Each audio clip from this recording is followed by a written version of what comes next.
Hello and welcome back to Wildsunne Art Studio. My name is Robinsunne. Please like, comment, subscribe, definitely subscribe, and share. Subscribe because this is, I think it's the fourth in this series of the giveaway journal. So I'm making a journal and I'm sort of taking you along on the ride for how things are getting made and what kinds of things will be in the journal.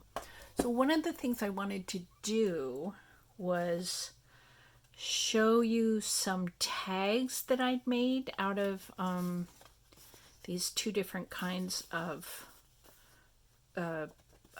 manifesto papers. So there is a card. I made a whole bunch of tags. I love these with the little plastic sort of fake bottle. This may need some bling on it. This one has bling. Whoops. Bring it over to you so that you can see.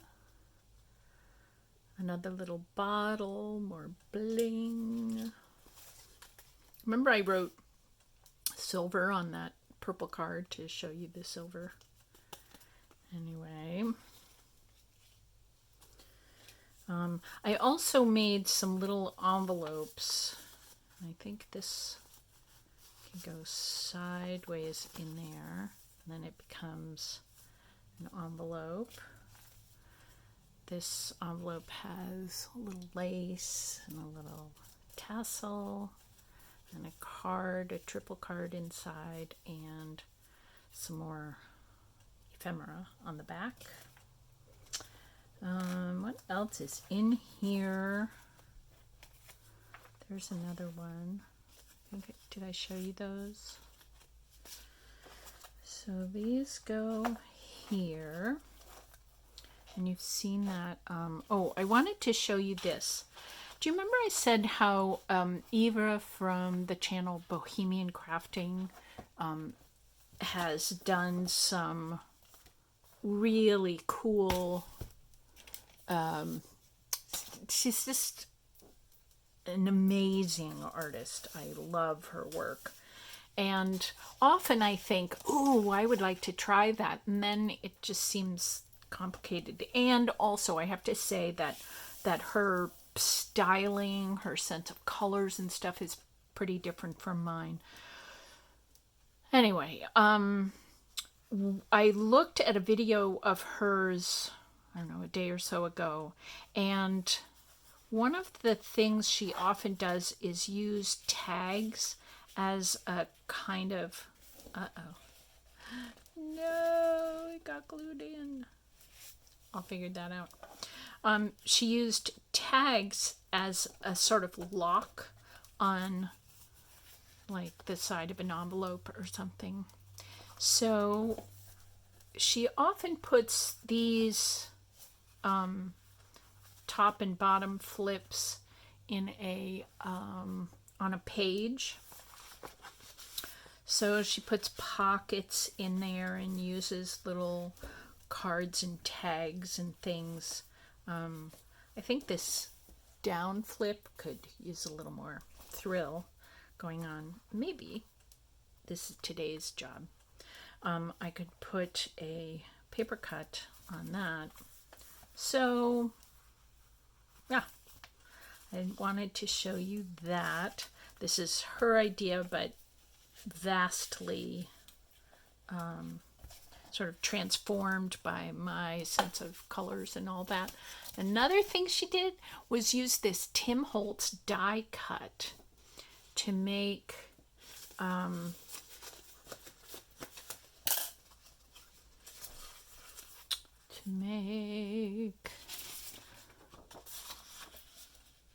you see? It's this see-through page. And I thought, well, I don't have a die cut and all that stuff that she has, so how could I do it? And it came clear as day that I should use one of my paper cuts. So I first cut this paper cut, which I realized when Eva does hers, that Tim Holtz die cut, it has, I think, 6 large holes in it, not 97 little tiny intricate holes. So I was thinking about, let me see if I can show this to you properly. See, cutting open the cutting around the paper cut and letting there be an opening. And this was just, there isn't enough space for me to cut around and still have some blue. Can you see that there's blue on the outside? Let me see if I can do this again. You can see the blue surrounding the white. And so the spaces were too small to do that. So I may use this paper cut in some other place in the journal. Maybe on a center page of the signature. But anyway, I thought this could be a signature wrap, and then I could put the signature papers inside. So that would be cool. Anyway, today we get to make paper cuts. Yay!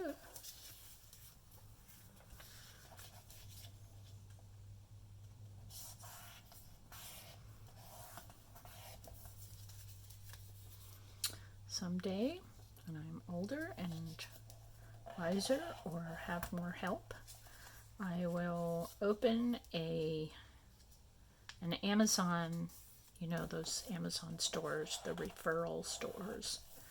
But I haven't done that yet. So this is Aitoh, Aitoh, Aitoh origami paper that I got at Amazon.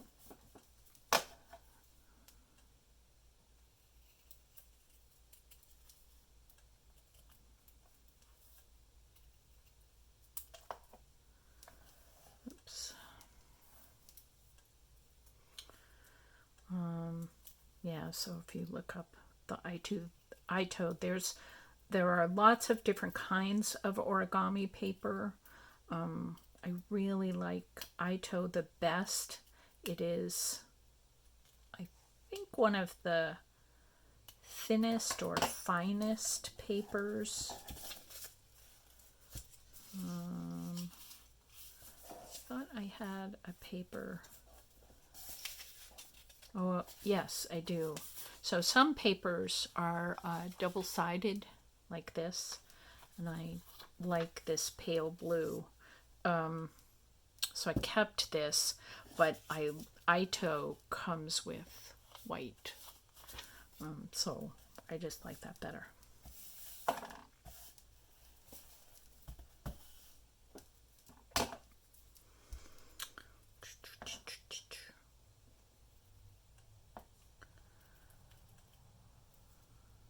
As we have discussed many times, it's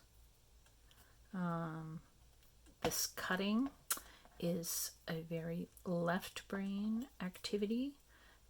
It has a lot to do with the spatial stuff that the left-hand side of our brains is so great at. And talking is one of the linear sequential word verbal things that happens really well on the, I'm doing this backwards. Language is on the left hand side and spatial stuff is on the right hand side of the brain.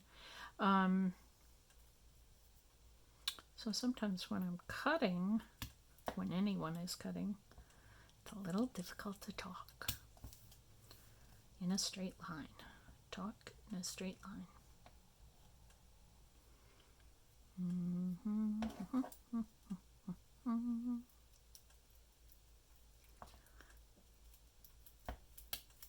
especially when I'm designing where I'm going to cut. And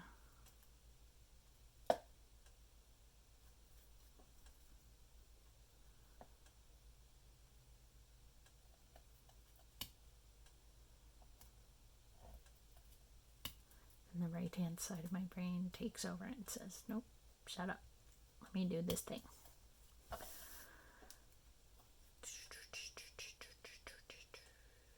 Ooh, let's do one of these. This is so cool.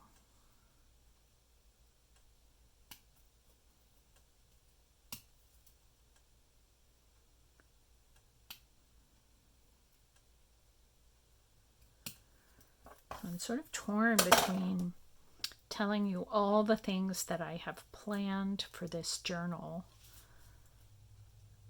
and making some of it sort of a surprise at the end. I also wanted to say that I think the final flip through should happen maybe somewhere around September 5th or 10th. Ooh, this is so cool. Really, I'm not being an idiot. It's just, I don't always know how this is going to work out until I see it. Look at all those little diamonds in the middle there. Oh, that's so cool. And let me see if I can do this for you. Nope. Here, this one.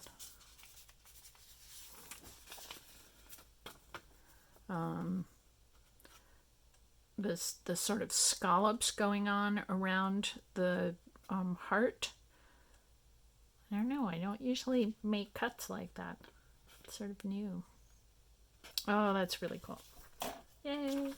Thank you for your interest and enthusiasm. I'm sure that's a part of what inspired me.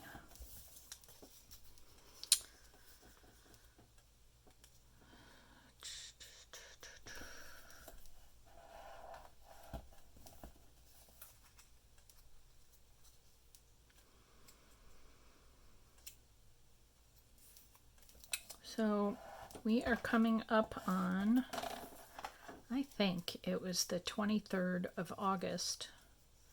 We're not quite there yet, but we're getting there. And I'm thinking this thought often these days. On the 23rd of August, 5 years ago, this always cracks me up. I was told that the stage 4B cancer that I had that was supposed to kill me had disappeared completely from my body. This is an Archangel Raphael thing. One of the, all the archangels come with different colors that are sort of related to them, and they have different symbols, like the symbol of Archangel Michael is a sword, and the symbol, I think, of Archangel Raphael is a staff. Not actually quite sure, but his color is green. And one of the other things that's true about Archangel Raphael is he's the healer.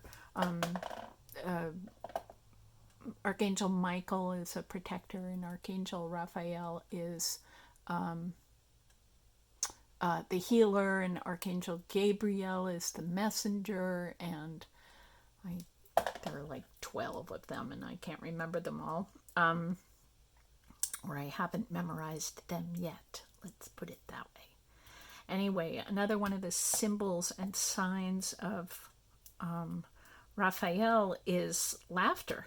And shortly after I got well and I started exercising at the YMCA again, I would be walking around the track and I would burst out in laughter, and I would think, I've lost my mind. There is no hope.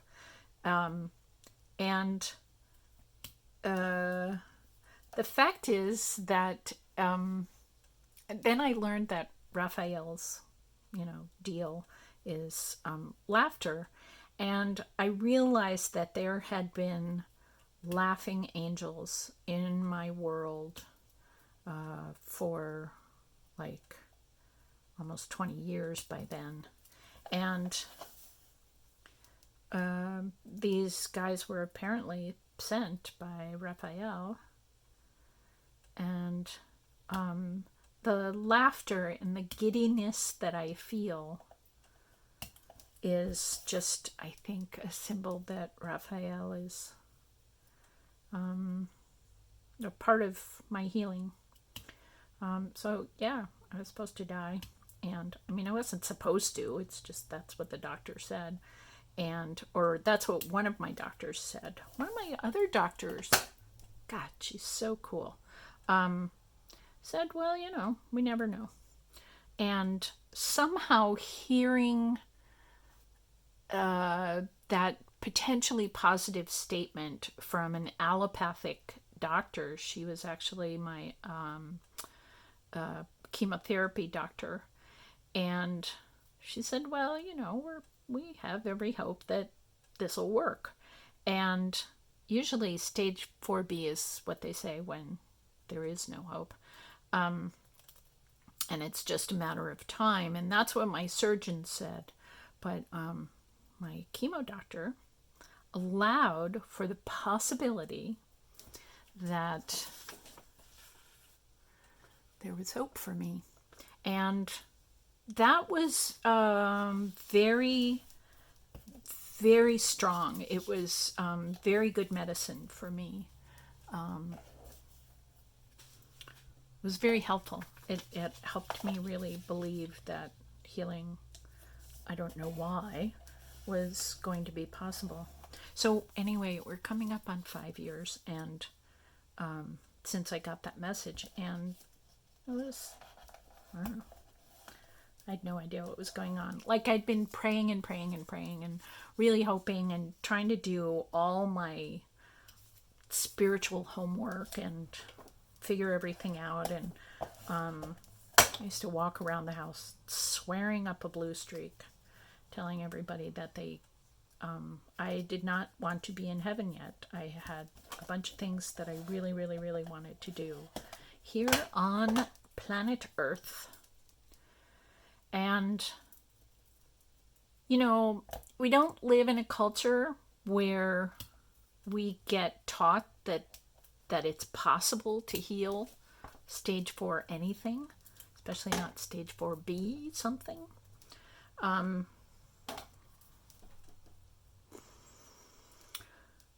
So I didn't know it was going to work. If you, and I hope not, but if you or somebody you know also has a serious diagnosis, and they have a deep desire to not cross over yet, if you need some help, one of the people who really was helpful for me, one of the authors, is Anita Moorjani, Moorjani, and I will try to remember to put her name in the description below. This is going to be intriguing. She had end-stage cancer. She was beyond 4B. She actually died and crossed over and had a near-death experience. And some of the folks she met on the other side said, yeah, this is not your time. And she ended up making the decision from the other side to come back here. And she's just wonderful. She is just wonderful. And I thought, well, if Anita could do it, that means it's humanly possible. And if it's humanly possible to heal dread illness, then maybe it's possible for me too. But I didn't know, I was just going on stuff that I'd read in books, and stuff that I found on the internet. It's not like I had a real therapist in real life, in my life, who was saying, oh yeah, you're doing all the right stuff. This is totally going to work. So when it did work, I was way surprised. My kids were with me and they were like, oh yay mom, this is so cool, this worked. And I was like practically tripping over my feet. I was so surprised. Ooh, not that one. How about this one? Da, da, da, da. That's kind of cool. I like these little, they're like spools or goddesses or something. Okay. I have to stop because there's a limit on my phone. But I wanted to cut paper cuts with you and do a little celebration dance of this amazing healing. And just so you know, I've been working very diligently in the past year, and I'm beginning to figure out some of the things that I wanted to put together, like psychologically. And so it's working. I'm getting some of the things put together that I wanted to get put together. So, yay me.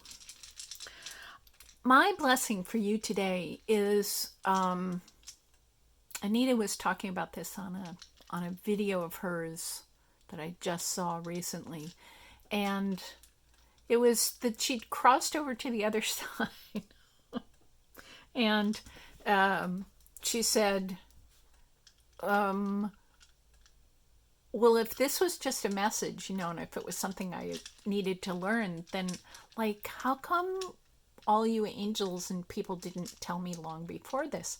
And apparently they told her, well, hon, we did try to tell you. And I had that same sense myself. As soon as it took about 10 weeks to come out from under the anesthesia and really be able to think again. But when I said, okay, so what I've learned over the years and from the people who have survived things, is that this is a learning opportunity to get any level of sick, but certainly dread disease sick. And so I know that my homework is, what is this all about? What am I not doing, or what am I doing and I shouldn't be doing? What's my lesson in this? And it was clear instantly, the list of things that I'd been leaving behind and hadn't been doing. And of course, I always knew what I should have been doing. And so it was very clear to me. So my wish for you is, may you be blessed with the strong angel information when it comes at you. May we all be in a place of listening and understanding when they say, wait a minute, you're not really liking this. We should be doing something else. Or you really like that thing over there. Let's go do that. Let's go do that. No, really, let's go do that. And, maybe you won't have to get to dread disease stage before you're able to hear and say, thank you, angels. Yes, I needed this message because I was getting carried away with all my goings and dealings on planet Earth, and I sort of forgot that I have a heart and soul to take care of. So may angel messages come. May your soul be able to talk to you in a way that you can hear early on, and be supported and loved by all things spiritual that love and care for us.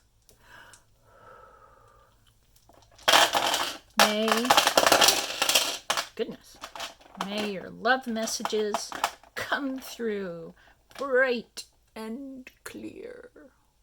Thanks. I will see you later. Bye.